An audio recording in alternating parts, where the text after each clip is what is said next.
Thank you for joining me once again. This is my update regarding Cameroon in Africa. Cameroon had become one of the most talked about African countries in the last couple of months. Not for a good reason, not for a positive reason, but because of the current political unrest that is taking place in the country. And the fact that Cameroonian president is now the world's oldest serving president in the world at 92 years old, Paul Biya. He became the president of Cameroon in 1982, and he is the second serving president of that country since they gained independence from France in 1960. He has served for 43 good years, and the man still refused to vacate the seat for somebody else to take over. With the result of the election that was announced on the 12th of October 2025 by the Cameroonian Constitutional Council, that Paul Biya won 53.7% of the vote. That directly means he had won the election, just as everybody predicted, because even before that election took place, we all knew where it's going to go, because that had been the system, it has been the practice since Paul Biya has been in power. The man is running the country with iron fist. Nobody, no political parties or anybody stand in his way. He will take them out. And as we predicted, the Constitutional Council gave him the victory, that he won the election. With his re-election as the president of the country, he is now going to serve until 2032. Currently, as of today, the 31st of October 2025, the man is 92 years old. 92 years old, the oldest serving president in the world. He had been in power for 43 years, and this man refused to vacate the seat for somebody else to take over. I rest my case on that. It's not my job to try to force my own opinion on you. Everybody have their own mind. You could make your own mind up based on this short video we're going to discuss together.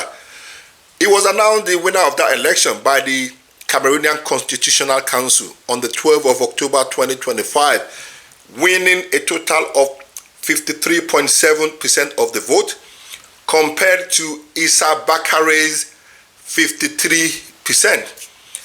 According to the Cameroonian Constitutional Council, they claim, that is what they claim, that Paul Biya won 53.7% and Issa Bakary won 35.2% of the vote, which means Paul Biya had been re-elected. But immediately, Issa Bakary and his party rejected the result of that election. Now, let me tell you what is funny, because I followed this process during the election. I even made a lot of videos on my TikTok and my other social media platform. The funny thing was, like I said from the start, we already knew where the result was going to go. Now, everybody going out to vote was just a formality, right? 2 days after that election, going by the exit polls and the voting intention and the results that were counted in the cities and towns that matters the most, Issa Bakary was winning. And because of those cities, because during the election, there are some major cities that once you've won them, other little towns and cities doesn't matter. The major one, once you've won, it means you have won that election. Issa Bakary won most of those cities 2 days after that election as the vote were being counted and from the exit poll. Now, when I mean exit poll means when you have voted and you're walking out from the polling station and the press people ask you, who did you vote for? You go, I vote for Mr. A, I vote for Mr. B. So with the exit poll as they were counting, Issa Bakary beat Paul Biya down completely. That was 2 days after the election. And Issa Bakary started celebrating. I saw a lot of Cameroonians also celebrating with Issa Bakary because they actually thought he had won the election going by the legal and the legitimate system. Not knowing Paul Biya had his own game plan, okay? All the citizens were happy and they welcomed the news of change of government. But little did they know that the master plan was being drawn on the board. This had now led to a civil unrest in Cameroon. Protest is taking place all over the country against the election result that was announced by the Constitutional Council. Now, about 50 people have been unalive. They don't buy 50 people during the clashes with security forces and opposition supporters that was sent by the master thief himself to go and disrupt the peaceful protest that was being arranged by Issa Bakary. From the start of that protest, from what we found out, from what I know, it was peaceful until the security service headed to the area and started you know what it means. I don't want to use the language because YouTube algorithm. This was on the 12th of October when that result was announced. And after that result was allegedly rigged. I'm not saying it was rigged. Not me talking. If you say big shot, I say, I will deny you.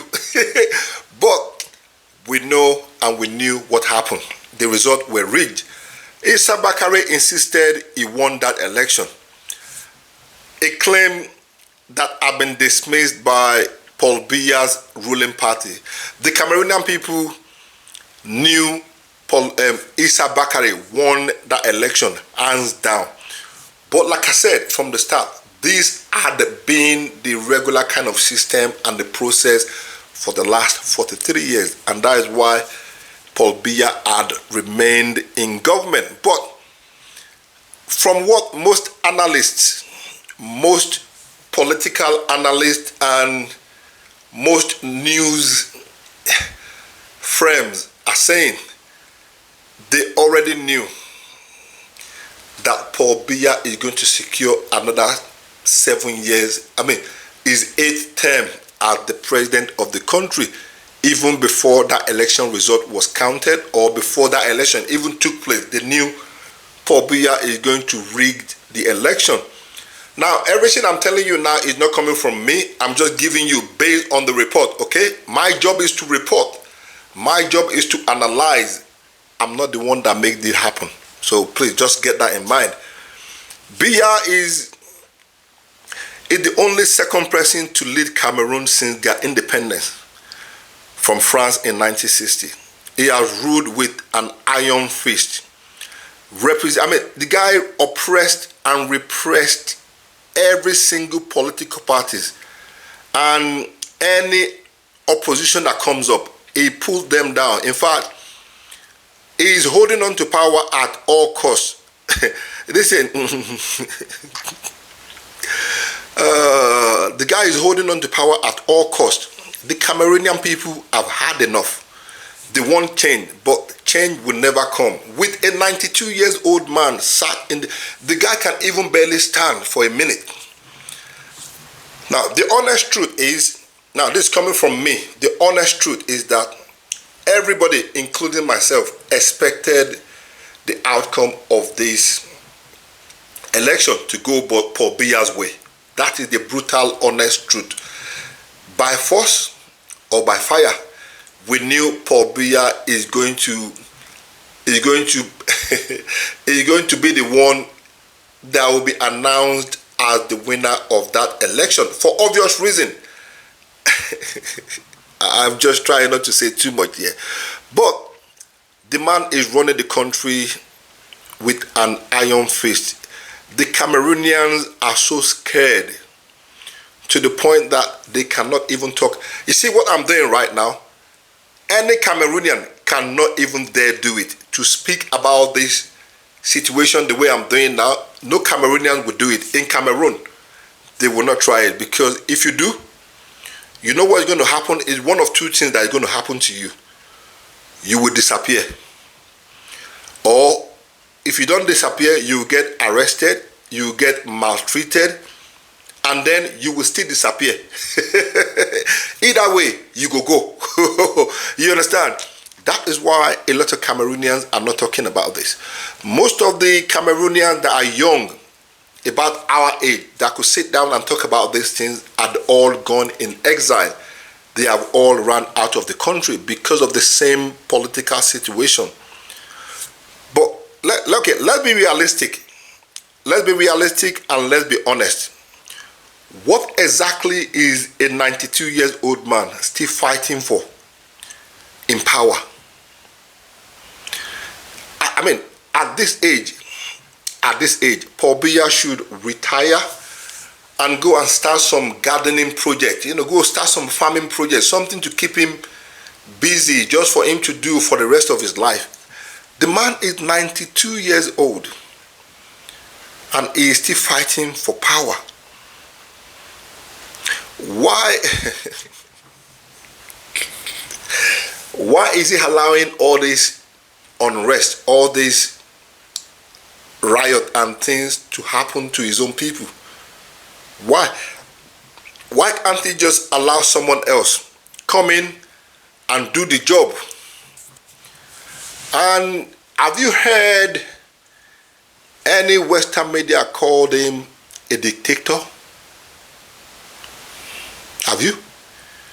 Have you heard any Western media, any Western news, any Western politician called him a dictator?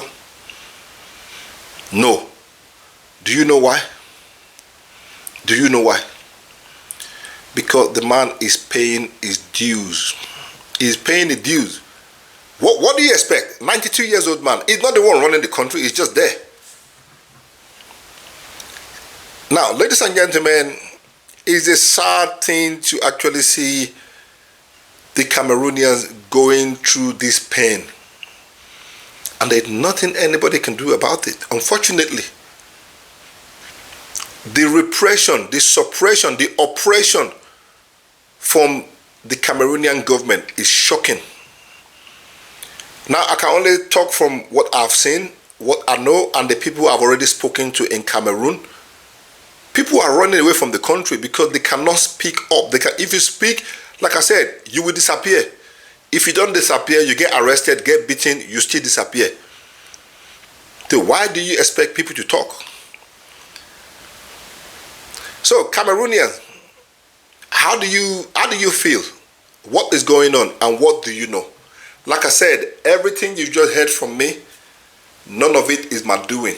I'm an analyst. I've just analyzed the information I received and I put it out the way I saw it or the way I look at it from my own perspective. It doesn't mean I'm right and it doesn't mean I'm wrong. But whichever way it is, let me know your opinion in the comment section.